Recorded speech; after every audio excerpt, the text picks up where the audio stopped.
भैया हम भी पढ़ने लिखने वाले हैं, हमारे भी जल्दी विचार करवा दिया करें ताकि हम भी कल कॉलेज जाएंगे, कोर्ट भी जाएंगे। सब तरीके की पढ़ाई लड़ाई सब साथ में चल रही है। आज काफ़ी टाइम हो गया है क्योंकि हमारा टारगेट था कि भाई यहाँ से 11 बजे निकलें, 11 बजे निकल के अपना घर पहुँचे, क्योंकि 5 घंटे लगेंगे हमें घर पहुँचने में। फिर घर पहुँच के सुबह 9 बजे से कॉलेज जाएंगे और फिर उसके बाद 12 बजे के बाद कोर्ट जाएंगे। कोर्ट जाने के बाद फिर 5 बजे के बाद फिर समाज सेवा करेंगे। तो इसलिए टाइम का बहुत वो रहता है। इसलिए ज़्यादातर आप सभी साथियों ने देखे होंगे हम नाइट के कार्यक्रमों में कभी भाषण दे नहीं रहा हूँ, रात में कहीं कार्यक्रमों में जा ही नहीं रहा हूँ, क्योंकि अपनी पढ़ाई लिखाई भी जरूरी है, समाज सेवा भी जरूरी है, राजनीति भी जरूरी है। लेकिन बहुत बहुत धन्यवाद। आज के इस मंच में मुझे आमंत्रित करने वाले पीके ताराम जी, सुने सुईके भाई, आप लोगों से बात हुई थी और हमारे इस पावन धरा के सभी पैन शक्तियों को सादर नमन करते हुए, सादर सेवा जोहार करते हुए, और हमें इस मंच तक पहुंचाने वाले एक आंदोलन, गोंडवाना समग्र विकास क्रांति आंदोलन के जनक दादा हीरा सिंह मरकाम जी को, दादा मोतीराम कंगाली जी, दादा सुनेर सिंह ताराम जी, और गीत संगीत के माध्यम से तमाम संगीतकार गोंडवाना की स्वर लहरी मेराबी दादा, और हमारे बीच में संगीत के एक और स्वर है दादा भानु रंगीला जी और उनकी पूरी टीम। और आज के इस कार्यक्रम की अध्यक्षता कर रहे संबल सिंह धुर्वे जी और सुखदेव सिंह वयाम जी, ईश्वर यादव जी, तुलसीराम मेराबी जी, सुखराम पंद्रे जी, प्रदीप उबले जी और तमाम साथियों को सादर सेवा जोहार। और साथ में हमारे साथी बैठे कोरान दादा और यहाँ के सरपंच संघ के अध्यक्ष और प्रदेश उपाध्यक्ष और जनपद अध्यक्ष, सभी को सादर सेवा जोहार। मेरे साथ आए भाई संदीप सल्लाम जी, बिक्की जो अभी साथ दे रहे हैं, आपको भी सादर सेवा जोहार। आइए इस शंकर शाह रघुनाथ शाह जी की जयंती के उपलक्ष्य में इस कार्यक्रम को हम सफल बनाने के लिए विचार की इस बेला को आगे बढ़ाते हैं। तो उससे पहले मेरे साथ बोलिए,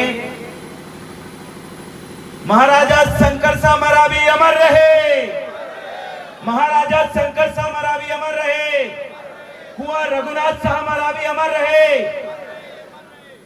हमारे बावनगढ़ के सभी राजा रानी अमर रहे। हम सबके गोत्र व्यवस्थापक पहंदीपारी कुपार लिंगोता, हम सभी के गोत्र व्यवस्थापक पहंदीपारी कुपार लिंगोता, हम सबको जन्म देने वाली दाऊदाई शक्तिता, बावनगढ़ की रणचंडीता, हमारे गांव के प्रथम पूज्य मुठुआ पहनता।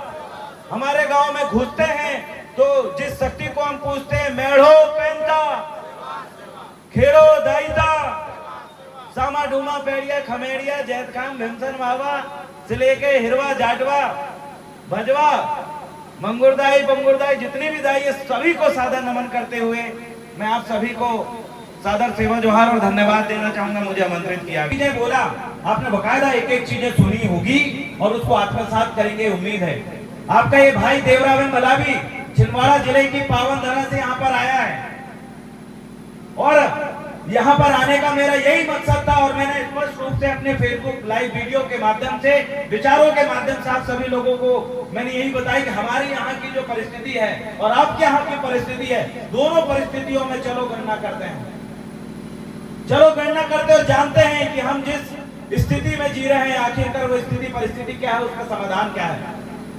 उससे पहले हम आज के महापुरुषों के बारे में प्रकाश डालते हैं, अपने विचार उस तरफ ले जाते हैं। शंकर शाह रघुनाथ शाह जी की जयंती के बारे में, या शंकर शाह रघुनाथ शाह के बारे में अभी हम सुबह बात कर रहे थे भाई सुनैन जी के साथ बैठ के। कब पता चला आपको कि ये जो महाराजा बावनगढ़ 57 परगना में राज करने वाले, जिन्होंने दुश्मनों को पहचाना, जिन्होंने दुश्मनों के साथ लड़ा और जिन्होंने दुश्मनों के सामने घुटने नहीं टेका, अपने पूरे शरीर के चिट्ठे उड़ा दिए, इन महापुरुषों के आपने कब जाना, कब से आप जयंती मना रहे हैं? तो मोटा माटी सभी ने बोला कि भैया वो सन 2000 के बाद से हमने ये शंकर शाह रघुनाथ शाह जी की जयंती मनाना हमने प्रारंभ किया। कब से प्रारंभ किया? 2000 के बाद से। कुछ लोग हो सकते हैं 1980 से मना रहे हो, 83 से मना रहे हो, लेकिन मेरा आपसे सीधा सवाल यह है, ये हमारे महापुरुष जो है इनकी जयंती के बारे में इतना लेट पता चला, जबकि 1857 के समय इनको तोप के सामने बांध के अंग्रेजों ने उड़ा दिया था। आपके महापुरुषों के बारे में इतने लेट आपको जानकारी क्यों मिल रही है? आखिरकार ये बीच में क्या हो रहा था? बीच की पीढ़ी हमारी क्या कर रही थी? और सबसे बड़ी बात, बीच की ये सरकारें क्या कर रही थी? किसने छुपाया ऐसे सैकड़ों महापुरुषों के बलिदान को? चाहे कुमरम भीम हो, वीर बाबूराव चढ़माके हो, गुंडा धुन हो, ऐसे तमाम हमारे क्रांतिकारी रहे हैं। इनके बारे में कौन सी ऐसी ताकत है जो उनके वंशजों तक वो जानकारी नहीं पहुंचने दी? क्यों नहीं पहुंचने दी उन्होंने ये जानकारी? आपको उस मकसद को समझना पड़ेगा, क्योंकि आज उसी की लड़ाई है। आज लड़ाई स्वाभिमान की है, आज लड़ाई अपने मान सम्मान की है, आज लड़ाई अपने इतिहास की है। एक तरफ मेरे आदिवासी भाइयों के नाम लेते ही लोग कहते हैं कि आदिवासी है, जंगल में रहने वाले लोग हैं। अरे क्या कर लेंगे ये लोग? पुलिस थाने से पुलिस लात मार के भगाती है। राजस्व विभाग आरआई पटवारी पैसा नाम सरनाम लूटता है, और कोई दूसरा व्यक्ति इनकी जमीन में घुस के कब्जा कर लेता है। कोई भी नक्सलाइट बताकर गोली मार देता है। युवा अगर हक अधिकार की बात करे तो जेल में ठूस दिया जाता है। आखिर क्यों? कौन सी ताकत है जो आपको ये सारी चीजें करने पे मजबूर कर रही है? और आप क्या हो? याद रखिएगा, जब तक आप क्या हो आप उनको नहीं पहचानोगे, तब तक इसी तरीके से आपके साथ होता रहेगा। मुझे जब जब ये आदिवासी समाज की तरफ देख के मुझे ये लगता है कि एक भेड़ों के झुंड में एक शेर बैठा हुआ है, और वो शेर जब भेड़ों के साथ लंबे समय तक रहेगा तो वो भी उनकी तरह घास उतरने लगेगा, कोई उनकी तरह मिमियाने लगेगा। लेकिन एक व्यक्ति, हमने किताबों में पढ़े ये किस्से, एक व्यक्ति जब उसको देखता है और बोलता है अरे तू तो शेर है, भेड़ों के बीच में क्या कर रहा है? बोलता नहीं ये मेरी मोती है, ये मेरी काकी है, अरे ये मेरा दादा है, मैं इनसे दूर नहीं जाऊंगा। इन्होंने मुझे बोलना सिखाया, ये मुझे चराने साथ में लेकर जाते हैं झुंड में, ये मेरे अपने हैं। एक व्यक्ति दूसरा शेर उसको कहता है नहीं नहीं ये तेरे अपने नहीं है। तो बोले ये तू कैसे बोल रहा है? वो बोलता है नहीं ये तेरे अपने नहीं है। नहीं, बोले ये मेरे अपने ही है। एक शेर जो अपने झुंड से अलग बिछड़ा हुआ था, भेड़ों के बीच में शामिल था, भेड़ बकरियों के जैसे व्यवहार करने लगा। शेर ने उसको कहा कि चल मैं तुझे तेरी ताकत याद दिलाता हूँ, चल मैं तुझे तेरी बखत बताता हूँ, चल मैं तुझे तेरी असलियत क्या है वो बताता हूँ। और उसने कहा तू कुछ ना कर, जैसे मैं धारता हूँ वैसे जहाँ बकरियां तेरे अपने काका मामा बन के जो तुझे घेर के रखे हैं, जो तुझे अपने मार्गदर्शक बन के घेर के रखे हैं, जो तुझे संगठन के नाम पे घेर के रखे हैं, उनके बीच में जा और एक बार धाड़ के देख। अगर वो तेरे अपने होंगे तो रोक जाएंगे, अगर वो भेड़ बकरी होंगे तो भाग जाएंगे। तो हुआ क्या आप सभी जान सकते हैं। जब एक शेर पानी के पास जाता है, भेड़ बकरी जो उसके काका मामा बन के उसको घेर के रखे थे, उसको बोल रहे थे कि तू कुछ नहीं है, तू हमारी जैसे है। जब उन्होंने पानी पिया, उन्होंने भी, बकरियों ने भी, भेड़ बकरियों ने भी पानी पी, और जब शेर धारा तो पूरी बकरी वहां से भग गई, सिर्फ उसका साथी शेर खड़ा हुआ था। ऐसे ही हालात मेरे समाज की है, यही हालात इन आदिवासी समाज की है। अरे आज देश के बड़े बड़े नेता कह रहे हैं आदिवासी तुम इस देश के मालक हो, समझ रहे हैं यहाँ पर? अरे मालक हो कैसे? मोटरसाइकिल आई है, कितने खरीदा है तुमने, खरीदो कब खरीदो, फलाने तारीख को कितने पैसे में खरीदो, फलाने रुपया में, उसके आप मालक हो। जमीन खरीदे आपके बाप दादाओं ने 5 लाख 10 लाख 50 लाख की, वो जमीन के आप मालक हो। आपने एक जमीन में घर बनाया, पैसा लगाया, उस घर के आप मालक हो। वैसे ही इस देश के मालक हो तुम, इस देश के मालक। ये मैं भी नहीं कहता, ये पूरे सुप्रीम कोर्ट भी कह रहा है, दुनियादारी के सब लोग कह रहा है, हमारी गाड़ी के पीछे हम लिख के घूम रहा है आदिवासी रियल ऑनर ऑफ इंडिया, असली मालिकान इस देश के। जबकि ये समाज का एहसास ही नहीं। आज मैं उस आदिवासी समाज को एहसास दिलाने आया हूँ कि इस देश में जिसको मालक कहा गया है, इस देश में जिसके लिए विभाग बने हुए हैं, इस देश में जिसके लिए केंद्रीय बजट और राज्य स्तर पर बजट जारी होता है, करोड़ों अरबों रुपए आता है जिसके विकास के लिए, इस देश में जिस आदिवासी समाज के लिए 5वीं अनुसूची जैसे ऐसा क्षेत्र बना है जिसको प्रतिबंधित क्षेत्र कहा जाता है, जिसके अंदर न तुम्हारी वोट घुस सकती है, न नेता घुस सकता है, न अधिकारी घुस सकता बिना आपकी मर्जी के बगैर। मैं उस आदिवासी उस मालक की बात कर रहा हूँ, मैं उस आदिवासी की बात कर रहा हूँ जिनकी माताओं बहनों के लिए और जिनके बच्चों के लिए शिक्षा में कई प्रकार से विभागों ने आरक्षण देकर रखे हैं और कई प्रकार के नियम कानून बने। मैं उस आदिवासी की बात कर रहा हूँ जिनको अगर कोई मार दे तो उनके ऊपर एट्रोसिटी एक्ट जैसी कार्रवाई होती है। मैं उन आदिवासी की बात कर रहा हूँ जिनको कोई गैर आदिवासी अगर हत्या कर दे तो उनके परिवार के लोगों को 8 लाख रुपए मुआवजा मिलता है और एक सदस्य को सरकारी नौकरी मिलती है।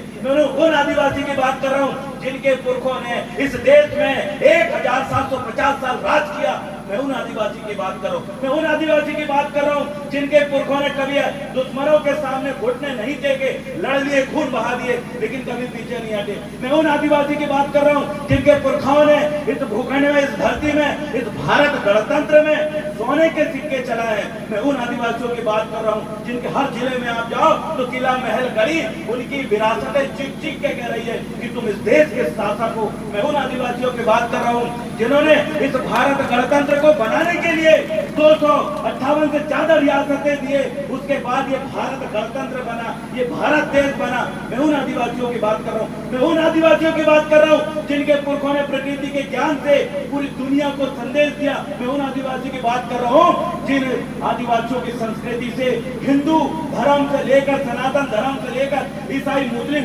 सभी धर्मों की उत्पत्ति जिन आदिवासियों की संस्कृति से हुई है। मैं उन मूल मालिकों से बात कर रहा हूँ। मैं उन बेवकूफों से बात नहीं कर रहा हूँ जो तुमको जबरन भटकाने और घेर के बैठे हैं भेड़ों की तरह। अरे अपने आप की पहचान को समझिए। आज आपका ये भाई आपको जगाने आया है, आपको ये बताने आया है कि आपको करना क्या है। आपको करना क्या है भूखमरी के खिलाफ, आपको करना क्या है अशिक्षा के खिलाफ, आपको करना क्या है पलायन के खिलाफ, आपको करना क्या है विस्थापन के खिलाफ, आपको करना क्या है अपने बच्चों के भविष्य बनाने, उसके लिए आपको करना क्या है कि आप आने वाले समय में इस देश के हुक्मरान बनो, शासक बनो। मैं उस पर बात करने के लिए आया हूँ। मैं एक आदिवासी को, एक मालिक को उसकी मालिकियत याद दिलाने के लिए आया हूँ। मैं आपसे जानना चाहता हूँ, क्या आप अपने आप को पहचानने के लिए तैयार हो?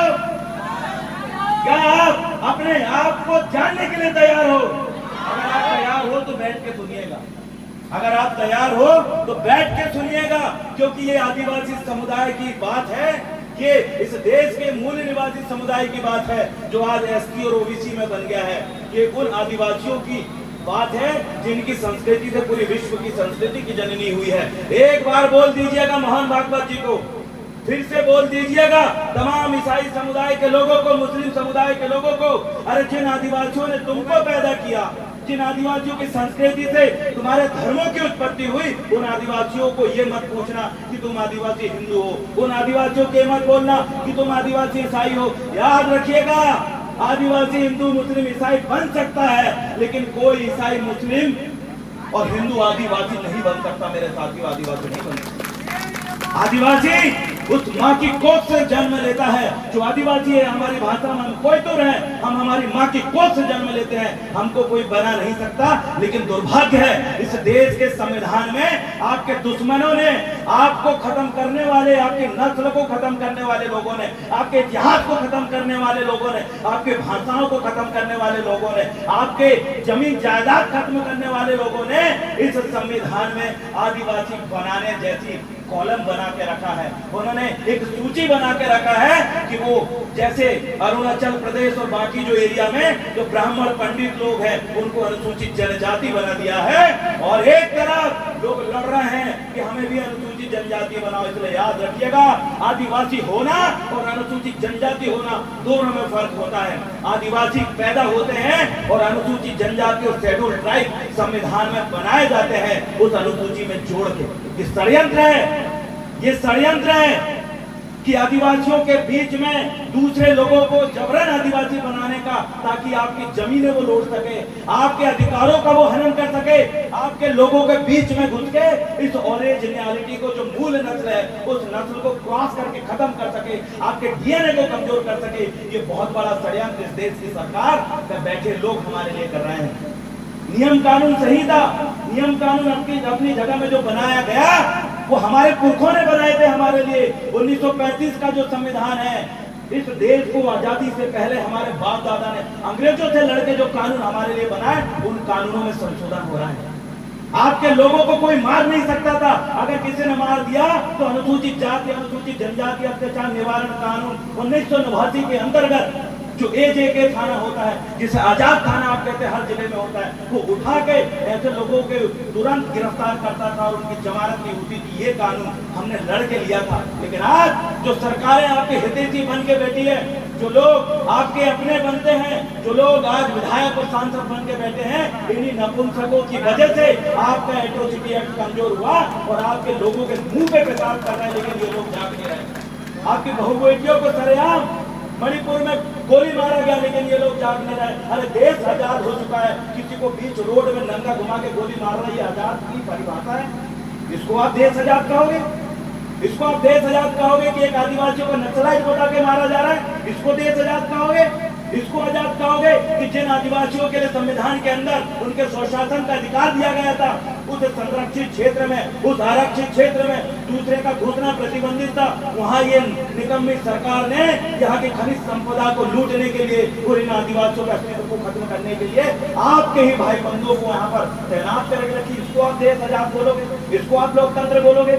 सरेआम आपके अधिकारों पे हनन हो रहा है। आरक्षण से लेकर तमाम अधिकार जितने भी आपके थे, हर चीज का हनन हो रहा है। इससे पहले आपकी जमीनों को सरकार अधिग्रहण नहीं कर सकती थी। इससे पहले सरकार आपकी जमीनों को आपकी सहमति के बगैर छीन नहीं सकती थी। लेकिन आज क्या हो रहा है? आज का होगा, अरे जो दत्तक जमीन है ना, अच्छी है, सोना चांदी निकल रहा, लो जमीन, पूरे विकास कार्यों से आपकी जमीन ले जा रही है, तुम कुछ नहीं कर पाओगे, लगा लो आपत्ति, कुछ नहीं होने वाला।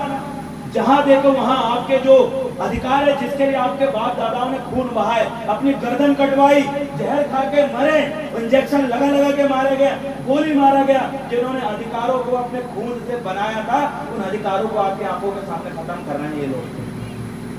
अभी भी नहीं जागोगे, अभी भी दोस्त और दुश्मन की पहचान नहीं करोगे। इन दो मूर्तियों को देखिए, शंकर शाह, रघुनाथ शाह जी को, इन्होंने अपने दुश्मन को पहचाना था कि ये अंग्रेज है, ये आदिवासी विरोधी है, ये आर्य है, ये आदिवासी विरोधी है। उन्होंने पहचान किया दुश्मनों की और दुश्मनों की पहचान करके उनके खिलाफ लड़ा। आप लोगों से पूछना चाहता हूँ कि आपका दुश्मन कौन है? आपने पहचाना कि कौन सा संगठन आपका दोस्त है, कौन सा संगठन आपके दुश्मन है? आप तो नहीं पहचान पाए। अरे इतनी बड़ी बात छोड़िए, अब भी नौ दुर्गा का कार्यक्रम चल रहा है। एक तरफ आदिवासी अपने खेत में भैंसा तो गोदाल बहन को पूछता है, पूछते बताओ भैंसा तो कौन कौन तो खेत में भी है? हमारे इधर तो है खेती का देवता, जिन जिन के खेत में भैंसा चुरा है, लाल कलर को मुर्गा पूछते होंगे, वहां ऊपर करो। और उन्हीं के खेत में भैंसा चुर मिलेगा जिनका खेत बाप दादाओं के समय से है। अब भी खरीदने वाले लोग खेत में नहीं है, हमारे खेत में भैंसा चुर, हम उसको पूछते हैं। एक तरफ मेरे ये लोग उस भैंसासुर को पूछते हैं, खेती का देवता मानते हैं, फसल आने से पहले जो नवा खाते हैं उसके चरणों में रखते हैं, उसको नमन करते हैं कि ये भैंसासुर तेरी वजह से हम ये खेती कर रहे हैं, तूने इसकी खोज करी, इन फसलों को, जंगली फसलों को तूने देसी फसल बनाया, हम तुझे नमन करते मेरे महान को का। उनको ये बोल के आप उनके चरणों में पहला अनाज रखते हो, उसके बाद दूसरा अनाज अपने पेट में डालते हो। एक तरफ उस भैंसासुर को पूज रहे हो और दूसरी तरफ नौ दुर्गा का उपास रह रहे हो। पहले तय कर लो कि तुम्हारा कौन उनका कौन, पहले तय कर लीजिए। या तो महिषासुर को पूजिए तो दुर्गा जी को पूजिए। हम दुर्गा जी का सम्मान करते हैं, हिंदू धर्म की परम देवी है, हम सम्मान कर रहे हैं उनकी, लेकिन आपको ये समझना पड़ेगा, दो में से किसी एक को पूजो, ये भी हमारा, ये भी हमारा। पंडित जी को हमने बोले कि हमारा मुठुआ बाबा के सामने माथा टेको, बोले तो मुठुआ का हुआ तो उनको चलो वो सब छोड़ो, एक काम करो, मैंने हमारे रूपलन पांडीपारी कुमार लिंगों के सामने माथा टेको। बोलिए क्या होता है, हम क्यों टेके? मैंने उनको बोला चलो ये भी मत करो, आप हमारे गांव का मेढ़ों के सामने माथा टेकिए, खंडराई के सामने माथा टेकिए। बोले नहीं टेकते, क्यों? बोले वो तो हमारा है। आपके दुश्मनों को, दूसरे लोगों को पता है कि ये इनका है और ये मेरा है, लेकिन आपको तो अपने पुरखों की पहचान नहीं है। दूसरे के बाप दादाओं की जय करते हो और अपने बाप दादाओं को लात मारते हो। अरे उन महापुरुष से सीखिए जिन्होंने हर चीज की पहचान करना सीखा। आप तो वरिष्ठ हो। अब चलो, अभी दीदी ने बोल के गई, बता भी दी कि पढ़े लिखे नहीं है ना, फिर भी विद्वान है, तो बताओ भैया पढ़े लिखे वाले तुम्हारे घर में अगर दूसरे धर्म के देवी देवता मिल गए ना, फिर समझ जाएगा तुम कैसे विद्वान हो। समझना पड़ेगा आपको, अपने बाप दादाओं की पहचान करना सीखिए। दूसरे के बाप को अपना बाप बोल देंगे क्या? तो कैसे बोल रहे हो आप? सामने जिस संस्कृति का व्यक्ति आपके खिला मुठुआ के सामने माथा नहीं टेकता और आप उनके देवी देवताओं को घर में घुसाड़ के पूजा कर रहे हो और बोलते हो पूजा कर रहे हो। अपने बाप दादाओं की पहचान करने नहीं सीखी समाज, और ऐसे तो संगठन में घुस गए, जैसे भी सर बोल रहे थे, कुरान सर भी बोल रहे थे, हम बनवासी कल्याण आश्रम वाले के पास गए थे, यहाँ भी बनवासी कल्याण आश्रम है, यहाँ पर भी जो है जो बनवासी नाम से संगठन चलते हैं, आरएसएस के संगठन चलते हैं, यहाँ पर भी भाजपा के कई ऐसे संगठन चल रहे हैं। अरे आप दोस्त और दुश्मन हो जाते, मुझे बताइए, मैं राजनीतिक व्यक्ति कम, मैं एक सामाजिक व्यक्ति ज्यादा हूँ, मैं लड़ता हूँ अपने समाज के लिए, 22 से ज्यादा मुकदमे झेल रहा हूँ, कई दिन जेल में रहे हैं, लड़े हैं, कई मार पढ़ाई वाले वीडियो आपने देखे होंगे। हमने अपने और पराये संगठनों की पहचान किया, हमने अपने और पराये पुरखों की पहचान किया, हमने अपने और पराये नेताओं की पहचान किया।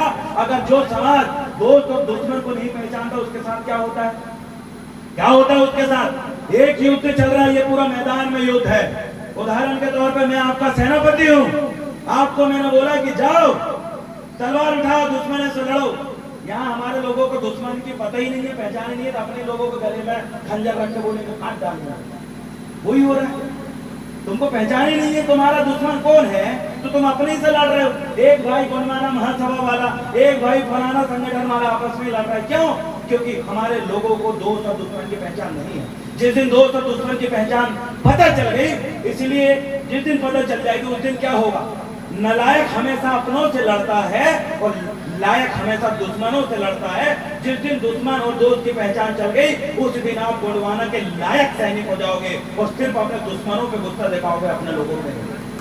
हमें भी गाली बकते हैं लोग, बात हमें भी उल्टा सीधा बोलते हैं लोग। क्या बताएगा देव रावण मलावी, क्या बताएंगे ये लोग?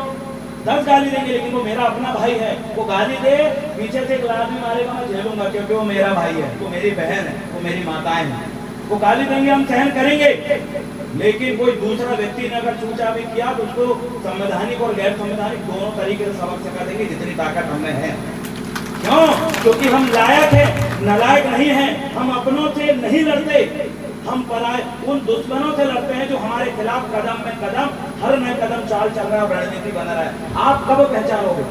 आज के इस पंडाल के नीचे, इस टाटी घाट में आप सभी जनता जनार्दन सियाने बुजुर्गों से मैं निवेदन करना चाहता हूँ, चाहे आप आदिवासी हो, ओबीसी हो, एससी हो, याद रखिएगा, ओबीसी का मंडल कमीशन आज तक लागू नहीं हुआ, ओबीसी का राजनीतिक आरक्षण आज तक लागू नहीं हुआ। अगर ओबीसी का राजनीतिक आरक्षण होता तो याद रखिएगा हर 100 में 52 कलेक्टर आपके होते।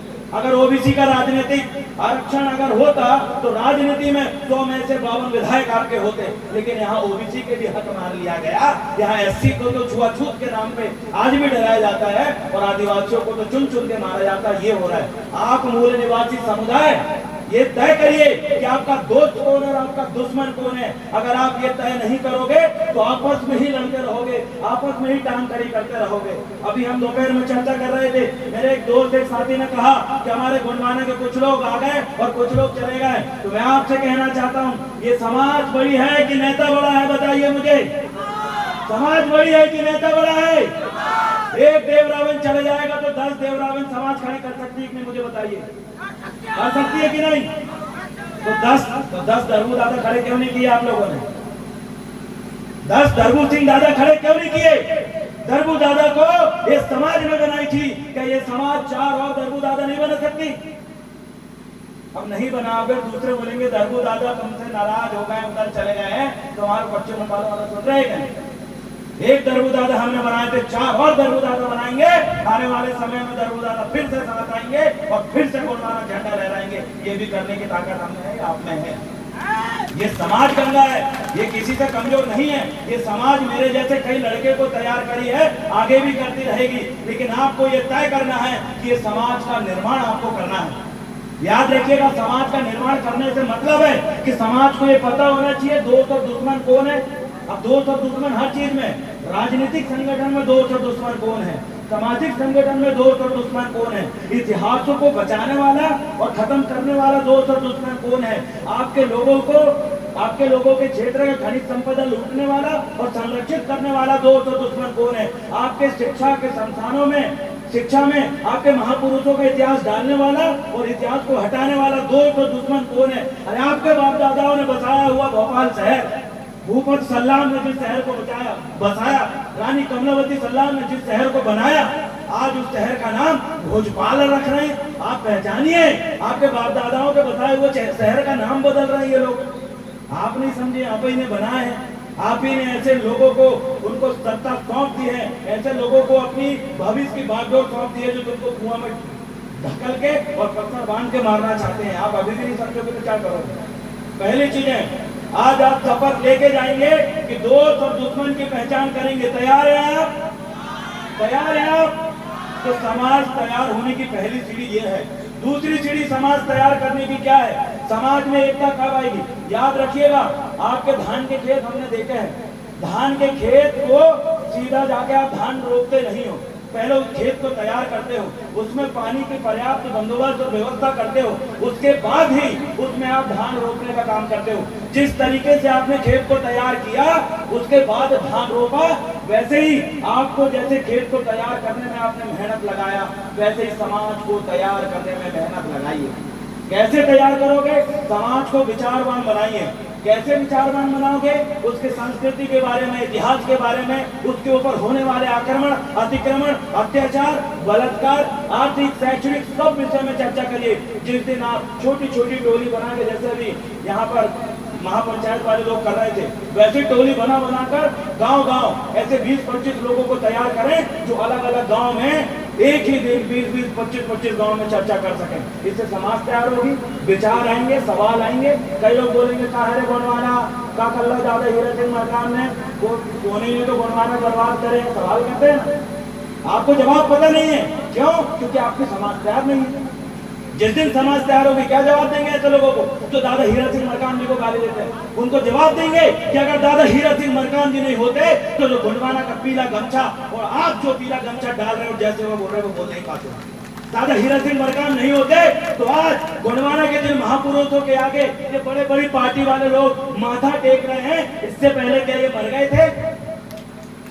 देश आजादी के समय 1857 में ही महापुरुष खत्म हो गए। देश आजाद और संविधान लागू 1950 के बाद, 1950 के बाद जो सरकार आई वो सरकार कांग्रेस की थी। उनको इन महापुरुषों को किताबों में जगह देना चाहिए था, नहीं दिया। आपकी जनगणना कॉलम जो जिसके धार्मिक रिलीजियस कॉलम आप कहो, पहचान कॉलम कहो, देश आजादी के पहले थी, देश आजादी के बाद हटा दिए। कुत्ता बिल्ली पेड़ पौधा सागौन सबकी गिनती कर लिए इन लोगों ने, लेकिन जब आदिवासी गिनती वाली आती, नहीं ये तो हिंदू है, ये तो ईसाई है, और ये तो फलाने हैं। क्यों? देश आजादी के पहले आपके लिए सारी व्यवस्थाएं थी और देश आजादी के बाद खत्म। मतलब आपके महापुरुषों को जगह नहीं दिए इतिहास में के पन्नों में और किताबी पुस्तकों में। इन महापुरुषों के बारे में नहीं पढ़ा गया, ये किसका षड्यंत्र था?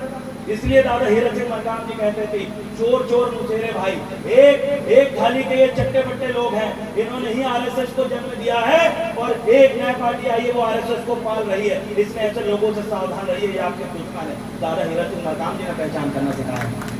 दादा हीरा सिंह मरकाम जी ने कहा है कि बेटा शासक बनो, तुम्हारे बाप दादाओं ने राज किए थे, तुम तो खंती खोद रहे हो, बेटा आगे बढ़ो, पीट के मत आओ, पीट के आओ। तुम्हारे महापुरुषों ने अंग्रेजों के सामने शरीर उधार दिए, चिथड़े मट गए, लेकिन उन्होंने घुटने नहीं टेके तो कहाँ डर के भाग रहे।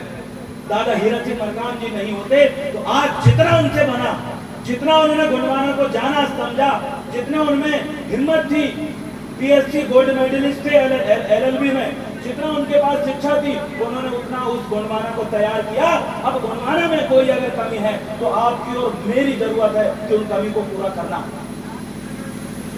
कमी से देखकर भागना समाधान नहीं है। आपका ये भाई भी भाग जाता गोंडवाना से, फलानी पार्टी में, फलाने संगठन में चला जाता मैं भी, कि वहां तो मेरे को आसानी से मिल जाएगा, लेकिन मैं क्यों मेहनत कर रहा हूं? क्योंकि मेरे बाप दादाओं के द्वारा बनाई गई उस विरासत को, उस इतिहास को संजोए रखना और उसको सुधार करना, समय समय पे गलतियों को सुधार करना और भूले भटके लोगों को लाना, ये मैंने अपनी जिम्मेदारी समझा। क्यों समझो मैंने जिम्मेदारी? क्योंकि मैं जिस समाज में पैदा हुआ हूँ, दादा मरकाम जी कहते थे कि आप जिस समाज में पैदा हुए हो, जिस समाज की माँ ने तुम्हें अपने कोख में 9 महीने रखा, जिस माँ ने तुम्हें जन्म दिया, जन्म देने के बाद जो माँ तुम्हें गोत्र सरनेम देगी और जिसके पश्चात ये समाज तुम्हें बेटी देगी शादी विवाह के समय, और मरने के बाद ये समाज तुम्हें कंधा देगी। इसलिए इस समाज के तुम कर्जदार हो और इस समाज का कर्ज अदा करना तुम्हारा सबसे पहला कर्तव्य है। उस कर्तव्य का निर्वहन करते हुए मैं आज आपके पास आया। उसी कर्तव्य का निर्वहन करने के लिए मैंने गोंडवाना समग्र विकास क्रांति आंदोलन को चुना। उसी कर्तव्य का निर्वहन करने के लिए मुझे 1760 कमियां लगी मेरे सामाजिक, राजनीतिक, धार्मिक, सांस्कृतिक मूवमेंट में। उन कमी को पूरा करना मैंने अपना कर्तव्य समझा। आप भी जब तक अपनी जिम्मेदारी नहीं समझोगे तब तक ये गुणवाना मजबूत नहीं होगा, तब तक ये समाज मजबूत नहीं होगा। इसलिए आइए इस समाज को तैयार करने के लिए हम हमारे लोगों को, युवाओं को तैयार करते हैं और उनको जवाब देना सिखाते हैं, उनको हर परिस्थिति से लड़ना सिखाते हैं। क्योंकि जब तक ये समाज तैयार नहीं होगी तब तक आपकी राजनीतिक और बाकी जड़ें मजबूत नहीं होगी। ये समाज की जड़ें नहीं है। आइए इस समाज की जड़ हम बनाते हैं। और आप सभी साथियों से मैं ये आग्रह करना चाहता हूं कि आज हमारी जो लड़ाई है वो शक्ति का निर्माण करने की है। हमारे पास शक्ति का निर्माण नहीं है। कोई एक 4 व्यक्ति मेरी बहू बेटियों के साथ अगर गलत कर देता है तो वहां मुश्किल से 100-500 लोग इकट्ठे होते हैं। कहां जाता है वो आदिवासियों का खून लड़ने वाला? अरे अपनी रूबरू को बचाने के लिए, अपनी माई माटी के बचाने के लिए हर कोई व्यक्ति कुर्बान होने के लिए तैयार रहता है। लेकिन कहीं ना कहीं मेरे समाज में क्या ऐसी चीज आ गई है जो उनको लड़ने के लिए मजबूर नहीं कर रही है, डरने के लिए मजबूर कर रही है। वो उसका सबसे बड़ा कारण है इस समाज के युवा।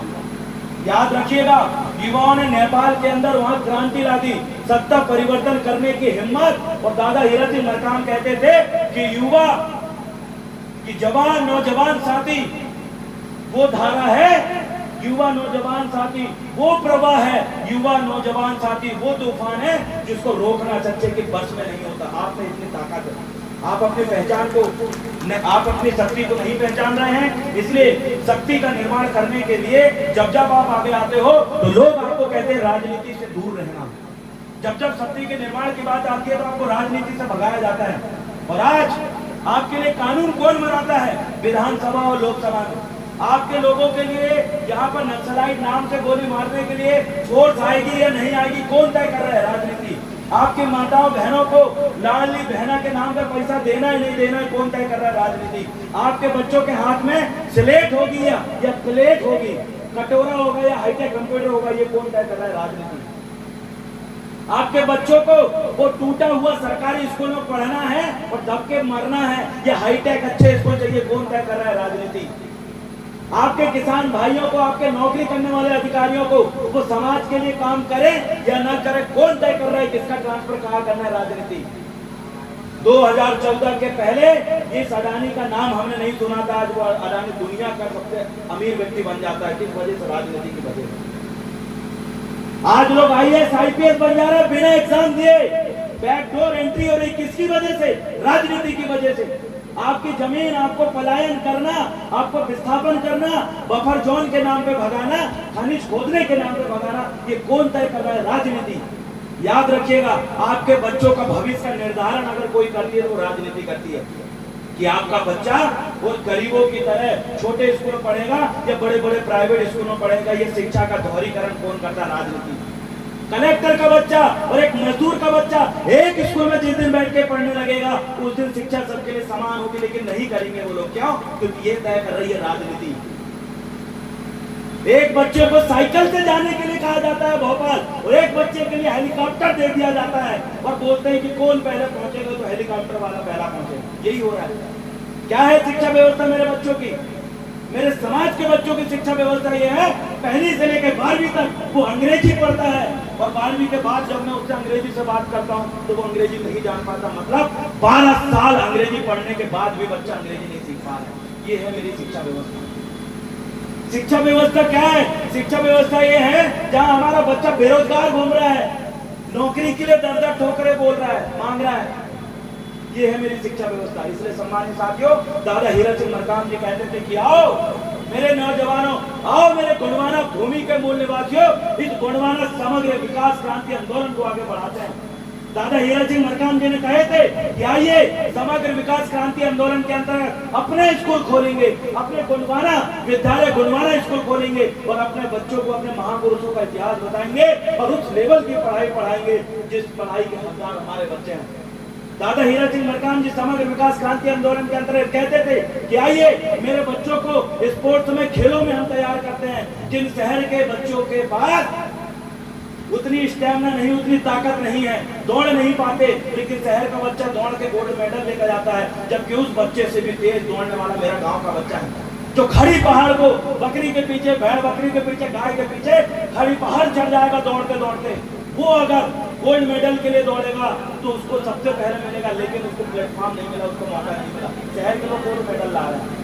जो बच्चा पत्थर मार के जंगली जानवरों की टंगनी तोड़ सकता है, उस बच्चे को भाला फेंकाई में गोल्ड मेडल नहीं मिलता। शहर का ऐसे ऐसे लोगों को मिलता है जिन्हें आज तक मक्खी नहीं मारे होंगे, लेकिन वो भाला फेंक के गोल्ड मेडल निकाल रहे हैं। मेरा समाज का बच्चा इतनी ताकत है मेरे समाज की महिलाओं में, बच्चों में, कि वो कई सैकड़ों किलो वजन उठा के फेंक सकती है। लेकिन ये गांव के बच्चों को, इस क्षेत्र के बच्चों को वजन और वेट लिफ्टिंग करने जैसी मौका ही नहीं मिलता। वो शहर के लोग जिनसे एक गुंडी पानी नहीं उठती, वो गोल्ड मेडल ले रहे हैं वेट लिफ्टिंग में और स्पोर्ट्स कोटे से बड़ी बड़ी नौकरियां कर रहे हैं।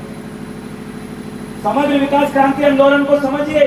खेलों के लिए आपको काम करना है, शिक्षा के लिए आपको काम करना है, अपनी संस्कृति और समुदाय के बारे में रिसर्च करने के लिए आपको काम करना है। आपने बदन में जो कपड़े पहने हो, आपके पैरों में जो जूते चप्पल है, आपके हाथों में जो मोबाइल है, उसकी मैन्युफैक्चरिंग यूनिट, उसको बनाने वाले आप बन सकते हो। लेकिन कब? गुणवाना समग्र विकास क्रांति आंदोलन को समझिए। दादा हीरा सिंह मकाम जी ने कहे थे कि गुणवाना समग्र विकास क्रांति आंदोलन सभी क्षेत्रों में आपको आगे बढ़ाएगा। लेकिन मेरे समाज के लोगों ने आज भी उस आंदोलन को समझ के आज भी इम्प्लीमेंट नहीं किया, अमल नहीं किया। आज भी बच्चे बेरोजगार घूम रहे हैं। क्यों नहीं बना सकते? अब ये कलगी यही 400 रुपए की ऑनलाइन बिक रही है, ये ज्वेलरी वो आके जैन बनिया जबलपुर के गमछा बना के बेच रहे हैं, आप क्यों नहीं बना सकते? साड़ी सी ज्वेलरी जिसको गले में सरिया बना के पहनते हो, वो आपकी डबल कीमत में मिल रही है, आप क्यों नहीं बना सकते हो? आप सब कुछ बना सकते हो। आपको गुणवाना समग्र विकास क्रांति आंदोलन को समझना पड़ेगा, आपको जानना पड़ेगा, कॉलेज खोलना पड़ेगा, खेल एकेडमी खोलना पड़ेगा, शैक्षणिक संस्थान खोलना पड़ेगा। इसके साथ साथ सांस्कृतिक विषयों में लेखों को लिखना पड़ेगा। अभी प्रोफेसर मीणा जी आए थे, जितेंद्र मीणा जी, उन्होंने आपके महापुरुष की किताब लिखा, आपके महापुरुषों को उस किताब में डाला और उनके 10,000 कॉपी बिक गई। आपने जानते कि आपके ये बालाघाट के महापुरुषों के बारे में जितने उन्होंने किताबों में लिखा, उससे 2 गुना क्रांतिकारी आपके बालाघाट में। आप भी लिख के आप भी एक बढ़िया लेखक बन सकते हो, लेकिन आप कब लिखोगे? ये है समग्र विकास क्रांति आंदोलन। आपको काम करना पड़ेगा। आपकी पंचायत में दूसरा ठेकेदार आके टेंडर लेके काम कर लेता, आप नहीं कर रहे हो। समग्र विकास क्रांति आंदोलन बिजनेस की तरफ पढ़ो। समग्र विकास को आपको जानना पड़ेगा, समझना पड़ेगा। ज्यादा लंबा नहीं बोलूंगा, मैं आपसे समाज को कहना चाहूंगा, एक मुर्गा जब पैदा होता है चूजा, तो उसको खाने के लिए पालना है या फिर लड़ाने के लिए पालना है, ये आप तय करते हो, ये तय आपको करना चाहिए। लेकिन क्या होता है, आज हम एक मुर्गा को पालते हैं खाने के लिए और अचानक उसको आप लड़ाओगे तो आपका मुर्गा जीतेगा नहीं, क्योंकि लड़ाने वाले मुर्गे की सुबह शाम ट्रेनिंग करना होता है और खाने वाले मुर्गे को सिर्फ दाना फेंकना पड़ता है। यानी कि मुर्गा को तैयार आप करोगे तो वो लड़ने वाला बनेगा। वैसे ही एक बैल आपके घर एक बच्चा पैदा होता है तो उसको खेत में जोतने और रेस में दौड़ने के लिए अलग से बनाया जाता है। वैसे ही एक घोड़ा होता है, शादी विवाहों में नाचने वाला घोड़ा और रेस में दौड़ने वाला घोड़ा, दोनों में अंतर होता है।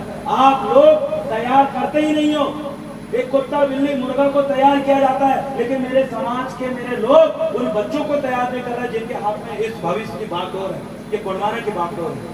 आपके बच्चे नहीं जानते आपके गोत्र के बारे में, आपके बच्चे नहीं जानते आपके समाज के बारे में, आपके बच्चे तैयार ही नहीं है। और आने वाले समय में जो आपके बच्चे तैयार नहीं है, यही 20 साल बाद का गुणवाना का भविष्य है।